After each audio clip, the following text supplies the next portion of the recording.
Om Shanti. Good morning मीठे बाबा।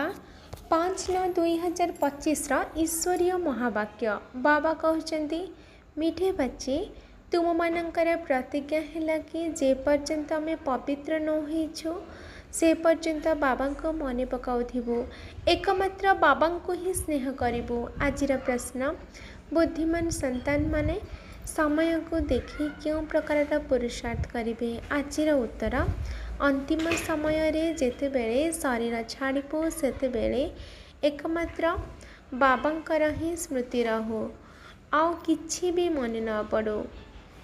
एही भली पुरुषार्थ बुद्धिमान संतान माने एबेठारु ही करि चलिबे, काहेकि ना कर्मातीत होई घर को जीवार अछि। सेथिपाई एही पुराना शरीर ममत्व तुटाई चाल। सब बेले भाव मु एबे बाबांक पाखक जाउछि। आजिर गीत, ना ओह हमसे जुदा होंगे। धारणा पाई मुख्य सार। 1 नंबर, सर्वदा मन रहु जे सर्वशक्तिमान बाबा आम साथी रे अछंती।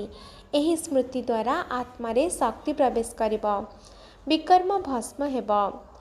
जेहेतु शिवशक्ति पांडव सेना नाम रखा जाइछि, तेणु बहादुरी देखेबार अछि, भीरु हेबार नाही।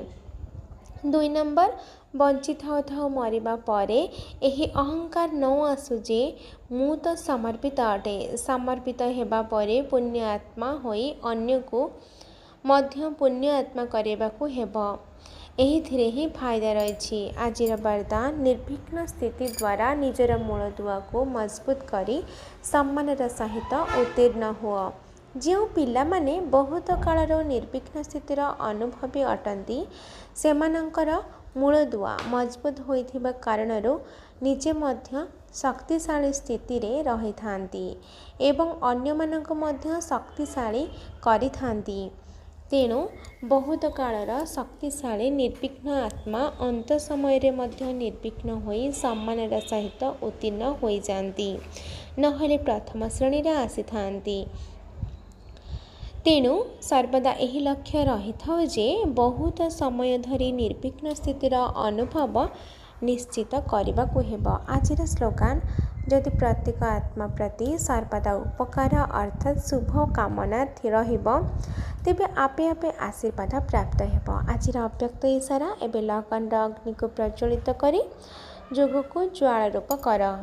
जोग अर्थात शांतिर शक्ति। तेबे एही शांतिर शक्ति बहुत सहजरे अन्य को तथा अन्य मानक परिवर्तन कर दे थाए। एहा द्वारा व्यक्ति मध्य बदली जिबे एवं प्रकृति मध्य बदली जिबो।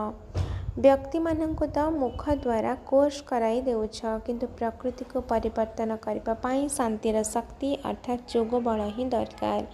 आजिर याद प्यार, मीठी मीठी शिखिलाधी संतान मानक प्रति माता पिता बाप दादांकर मधुर स्नेह संपन्न शुभेच्छा एवं सुप्रभात। आत्मिक पितांकर आत्मिक संतान मानक नमस्ते। आत्मिक संतानंकर आत्मिक माता पिता बाप दादांको याद प्यार नमस्ते नमस्ते नमस्ते। शुक्रिया बाबा, शुक्रिया। अच्छा, ओम शांति।